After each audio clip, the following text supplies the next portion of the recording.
Ganyan po ang itsura ng mga halaman kapag taglamig na. Hindi na pa. Nilipad kasi yung greenhouse na maliit dyan. Yan. Yan. Bago kasi lumamig. Napakalakas ng hangin.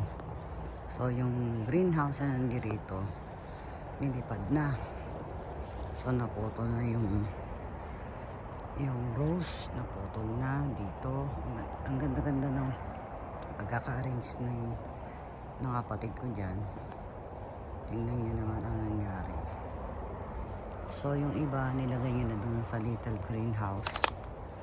Yan yung buhay dito. Pagpalapit na yung winter, kung wala kayong matibay-tibay na greenhouse, ito talaga ang magiging epekto nito. Mawawasak talaga lahat yung mga inasusan mo, masaya ka. Ito, I think that is orange. This one. Orange yan. Kaya matibay sa lamig yan. Ito, hindi ko alam kung ano to eh. Ito yung nawala ng dahon. Hindi ako nagkakamali. Blueberries or parang ganun. Ito pa isa. Blueberries or raspberry. Ayan. Ayan. Nangawasak-wasak na. Tingnan nyo. Kala nyo na disaster na. Pero pag mag-start na naman ng pag-garden, gastos na naman ng malaki. Kaya ganito ang style dito. Pag wala kang mga tibay-tibay na greenhouse, talagang tingnan nyo yung mga halaman. Ilagay ko lang sa ilalim yan. Iniginaw pati halaman. Ang nasurvive lang, eto strawberries to. Itong strawberries, kahit ano mangyari, yan, babalik at babalik yan. Ito naman ang sibuyas, onions. Yan. Tapos yung ibang mga halaman niya dito, na survive naman, dito niya nilagay sa small greenhouse. Yan, dito. Andyan sila. Nagsisiksik. Diyan natin. Saan ang ginaw? Sobrang ginaw. Tingnan yung kamay ko namumuti na.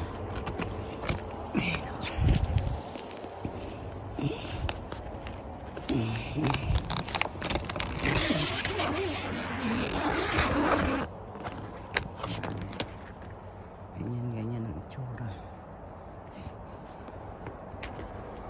Ayan. Mga halaman niya. Yung may mangga siya doon, yung puno na mangga. Mangga yan, nasa gitna yan. Yung binili niya pa yan online. Meron pala siya ng aloe vera. Yung ano pa itong bulak na ito. So ganyan ang nangyayari. Check natin. Meron lalagay no tubig.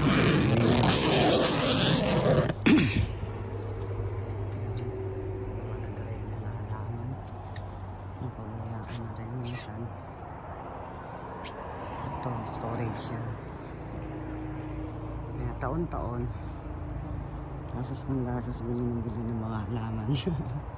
Excited. Sana mabuhay yung mangga. No? Hindi na ako. Hindi pa ako nauwi. Dito pa rin ako. Ano yung itsura dito? Yan. Sorry. Mafag. Talagang mafagi lang. Ganyan dito. Paano tayo mabubuhayan ng mga Asian fruit dito? Hindi kaya. Parang tao lang din. Pag nasanay ka na sa warm na lugar.